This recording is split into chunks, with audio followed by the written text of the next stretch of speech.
जय भोलेनाथ। भगवान भोलेनाथ आपकी समस्त कामनाओं को पूर्ण करें। दोस्तों, आज हम बात करेंगे सोमवार के व्रत की। सोमवार का दिन शंकर भगवान को समर्पित होता है। आज के दिन भक्त भोलेनाथ को प्रसन्न करने के लिए विशेष पूजा अर्चना करते हैं। कुछ लोग आज के दिन व्रत भी रखते हैं ताकि भगवान भोलेनाथ की विशेष कृपा प्राप्त की जा सके। और बाबा के आशीर्वाद के लिए अगर आप भी सोमवार का व्रत रख रहे हैं तो शिव व्रत कथा को पढ़कर या इसे सुनकर इस उपवास को पूर्ण करें। सोमवार की व्रत कथा से पहले मैं आपको सोमवार व्रत की विधि संक्षेप में बताने जा रही हूँ। कृपया उसको भी ध्यान से सुनिए।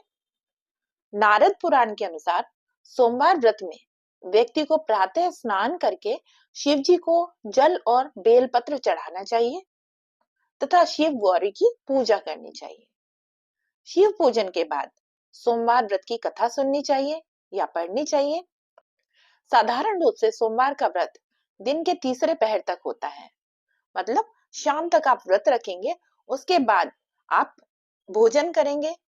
सोमवार व्रत 3 प्रकार का होता है: प्रति सोमवार व्रत, सौम्य प्रदोष व्रत और 16 सोमवार का व्रत। लेकिन इन सभी व्रतों के लिए विधि एक ही होती है जो कि मैंने अभी आपको बताई।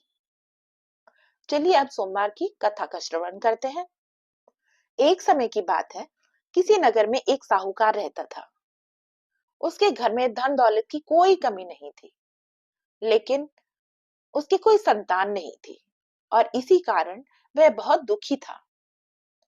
पुत्र प्राप्ति के लिए वह प्रत्येक सोमवार व्रत रखता था और पूरी श्रद्धा के साथ शिव मंदिर जाकर भगवान भोलेनाथ और पार्वती माता की पूजा किया करता था। उसकी भक्ति को देखकर एक दिन मां पार्वती प्रसन्न हो गई और भगवान शिव से उस साहूकार की मनोकामना पूर्ण करने का आग्रह किया। पार्वती जी की इच्छा सुनकर भगवान भोलेनाथ ने कहा, हे पार्वती, इस संसार में हर प्राणी को उसके कर्मों का फल मिलता है और जिसके भाग्य में जो होगा उसे भोगना ही पड़ता है। लेकिन पार्वती जी ने साहूकार की भक्ति का मान रखने के लिए उसकी मनोकामना पूर्ण करने की इच्छा जताई। माता पार्वती के आग्रह पर शिव जी ने साहूकार को पुत्र प्राप्ति का वरदान तो दे दिया, लेकिन साथ ही यह भी कहा कि उसके बालक की आयु केवल 12 वर्ष होगी। माता पार्वती और भगवान शिव की बातचीत को साहूकार सुन रहा था। उसे ना तो इस बात की खुशी थी और ना ही इस बात का दुख। वह पहले की भांति शिव जी की पूजा करता रहा। कुछ समय के बाद साहूकार के घर एक पुत्र का जन्म हुआ। घर में बहुत खुशियां मनाई गई, लेकिन साहूकार तटस्थ था, उसे कोई खुशी नहीं हुई। जब वह बालक 11 वर्ष का हुआ तो साहूकार ने पुत्र के मामा को बुलाकर उसे बहुत सारा धन दिया और कहा कि तुम इस बालक को काशी विद्या प्राप्ति के लिए ले जाओ और मार्ग में यज्ञ कराना, जहां भी यज्ञ कराओ वहां ब्राह्मणों को भोजन कराते और दक्षिणा देते हुए जाना। दोनों मामा भांजे इस तरह यज्ञ कराते और ब्राह्मणों को दान दक्षिणा देते काशी की ओर चल पड़े। रास्ते में एक नगर पड़ा जहां नगर के राजा की कन्या का विवाह था, लेकिन जिस राजकुमार से उसका विवाह होने वाला था वह एक आंख से काना था। राजकुमार के पिता ने अपने पुत्र के काने होने की बात को छुपाने के लिए एक चाल सोची। साहूकार के सुंदर पुत्र को देखकर उसके मन में एक विचार आया।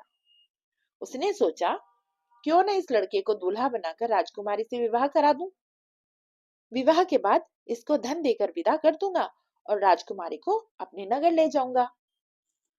लड़के को दूल्हे के वस्त्र पहनाकर राजकुमारी से विवाह कर दिया गया, लेकिन साहूकार का पुत्र ईमानदार था। उसे यह बात न्याय संगत नहीं लगी।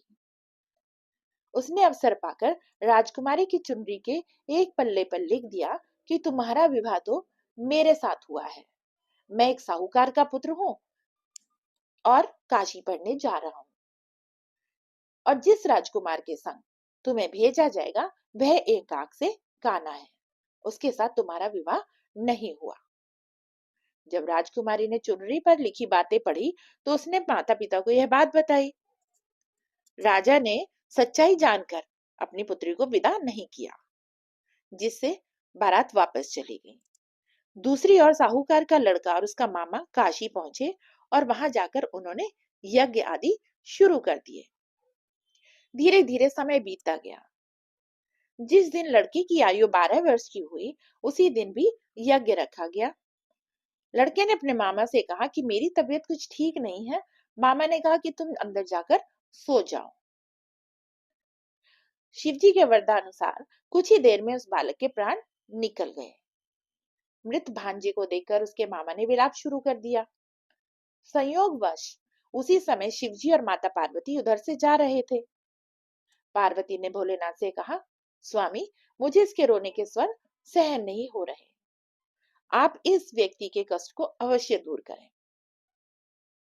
जब शिवजी मृत बालक के समीप गए तो वह बोले कि यह उसी साहूकार का पुत्र है जिसे मैंने 12 वर्ष की आयु का वरदान दिया था।